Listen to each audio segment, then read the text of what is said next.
el auxiliar do se utiliza con los pronombres I, you, we, they, y el auxiliar does se utiliza con he, she y it. El origen del do y el does es germánico, ya que el inglés es uno de los idiomas germánicos. Ahora, ¿qué significa do? Do significa hace o hacer. Es un verbo, implica una acción. Y el do lo utilizamos con I, you, we, they. Auxilia a verbos específicos como eat, play, walk, etc. El do lo utilizamos al inicio en el interrogativo, más el pronombre, más el verbo principal. En español es común hacer una pregunta cambiando el tono de voz, y aunque en inglés esto se hace, lo correcto es utilizar el auxiliar do. En afirmativo iniciamos con el pronombre y luego el do y el verbo se fusionan. El verbo tiene preponderancia sobre el auxiliar do.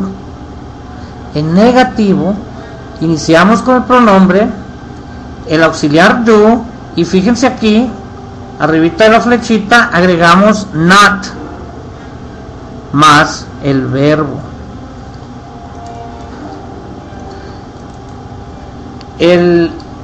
Quiero que tomen nota de que el auxiliar do no desaparece, sino que se fusionó con el verbo.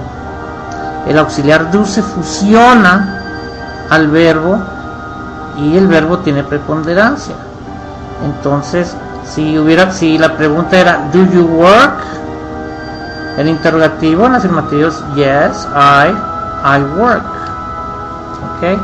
Tomen nota también que en negativo es el auxiliar do, le agregamos not y luego el verbo, y esto se puede contraer, entonces queda el pronombre don't más el verbo. Ahora, para las terceras personas, he, she y it, utilizamos el auxiliar does, que también significa hace, hacer. Es un verbo o una acción. Y también does auxilia a un verbo específico como eat, play, walk. Lo utilizamos al inicio en interrogativo. Ejemplo, does he work? Primero does, después el pronombre y luego el verbo principal. Al responder en afirmativo, fíjense lo que pasa. Vean esta fórmula: el pronombre, el does y el verbo se fusionan. El does y el verbo se fusionan y vean lo que pasa.